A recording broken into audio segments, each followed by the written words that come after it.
name is Bill Olson, and our family came to have this fire truck because of my grandfather, who was fire chief in Birmingham from 1913 till the late 20s when the city incorporated. At that time, he owned the original Olson's Market, Maple and Woodward, and had a full-time job, obviously, and couldn't be a full-time fire chief. So he stepped down as volunteer chief. While he was chief, however, in 1924, this Type 75 triple combination American LaFrance was purchased by the city. My father took over Olson's Market, was not a firefighter, but was always interested in the fire service and knew so many of the people on the department that when the truck came up for auction in 1960, he thought he should have it. So for about $435 at auction, he bought the LaFrance from the city. And that was November of 1960. I was 4.5 at the time and remember riding home in the truck from the old Adams station to our house on Townsend Street. Prior to the purchase, Dad had the garage remodeled or extended, making it deeper so that the 20-foot long fire truck would fit in. And all during the early 1960s, the project was restoration of the LaFrance back to factory original. Dad was fortunate enough to have been able to get the original bill of material and shipping dock photographs, etc., from the American LaFrance factory, who was still in business then in Elmira, New York. So he spent hours with magnifying glasses and examining the pictures. Where did all the gold leaf go? What was the right color scheme for the gold leaf and the shadowing? And then hand sanded all of the old paint off. It had been painted with fire hydrant paint just to keep it clean. Hand sanded all of that off, found the original gold leaf patterns, traced those on onion skin paper to later be reapplied to the truck. So that's all of that was going on in the 1960s. Fast forward some years, Dad passed away in 1989. My mother was still in the Townsend Street house. However, we knew that was not going to last forever. So I tore down a perfectly good 2.5 car garage on Henrietta Street and built a garage big enough, tall enough and long enough to hold the LaFrance. And my decision to donate the truck to the city as opposed to sell it to a collector was pretty straightforward. There is a very active antique fire truck club in Michigan based out of Frankenmuth. And I'm certain I could have found a buyer for the truck, possibly in Michigan, possibly not in Michigan. And the truck needed to stay in Birmingham, in my opinion. So I had had conversations with the fire department going back years, and the time felt right to make the donation while the truck was in good shape, while I was still healthy and able to facilitate things. And so on June 6th of this year, 2022, we drove the truck over here and pulled it into the spot where we find it now. The other part of the thought process was that the truck needed to stay in Birmingham. While we owned it, it's sort of the Birmingham property.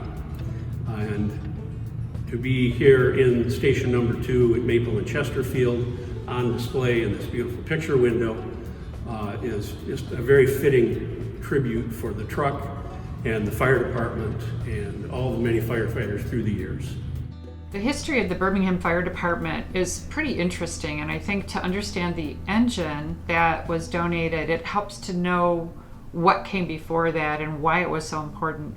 In the 1890s, Birmingham, still a very small town, got very concerned about organizing something for firefighting, because up to that point it was pretty much citizens would, there would be an emergency, everyone would be called out in the middle of the night, you'd grab a bucket and get some water and try to help put a fire out. So to attempt to fight fires, the village organized a volunteer service and collected funds, and they were able to build a hose tower purchase hoses, which were 1,000 feet in length, and a couple of wagons were used to basically pump water from wells and then carry it to the site of the fire.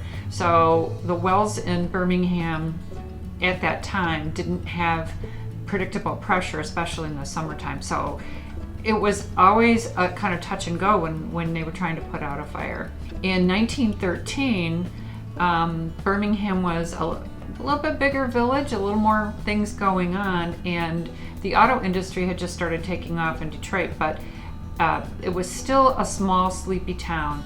The first volunteer fire department at that point in time actually collected funds from those people who wanted to volunteer. It was a very serious occupation to take on, even as a volunteer, and the commitment meant that you actually paid to be a firefighter. But things really took a turn in a modern direction after Chief Olson was appointed chief in 1915, and he tried to acquire some of these vehicles, these trucks, but they still didn't pump water. He apparently, this is the scuttlebutt, he apparently had resistance from the council members and the village about the cost of these things. And I think we can all relate to that. That's always an issue. But everything really changed July 1st of 1923. There was a big fire in downtown Birmingham in the Field building, which was right along what is now South Old Woodward, and they could not put the fire out. They had to call Pontiac for assistance, and Pontiac sent men and a special pumper truck, which was taken down to the Rouge River and used to pump water so that the water could be carried by the Birmingham trucks to the fire to help put it out. And that was the only way they could put the fire out.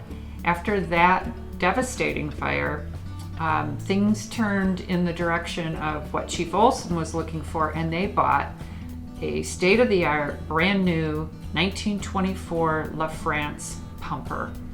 That engine is the one that we have recently acquired for the city and the fire department from the Olson family. It has been much loved in the city for good reason. It was not only a shining example of the commitment of the public and the fire department to have the utmost in modern technology, but it was used for many, many years. It was a very long-serving engine, and I think the Olson family has been very loyal to it, as well as the city. So that's a little bit of the background to the LaFrance, 1924 LaFrance pumper engine, and why it's so important to us. I'm just happy to be here today to talk about this beautiful 1924 LaFrance fire truck that was so generously given to us by the Olson family. As you know, the Olson family has been part of this truck's history from day one, since the day it was bought. And this truck means so much to the fire department, to the citizens. We've had many people come by, ask about the truck, seeing the truck.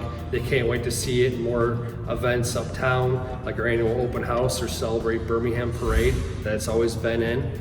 The truck shows a lot of our legacy here at the fire department, and that's what the guys and gals are very excited about, to have this truck forever be here and be part of the legacy of the fire department, the history of it. The fact that it was the first pumping truck we bought, the fact that it's 100 years old and it still runs, is truly amazing. So the excitement has been overwhelming with the public, with the firefighters. We look forward to maintaining it and just keeping it as beautiful as the day it is today, and maybe one day get it to the point where it looks like showroom quality. It's exciting to drive the truck. I drove it with one of my battalion chiefs so far, and it's pretty unique, very unique. But that's what it means to me, and I appreciate having the opportunity to have this truck, and I know we're gonna have its home here in Birmingham forever.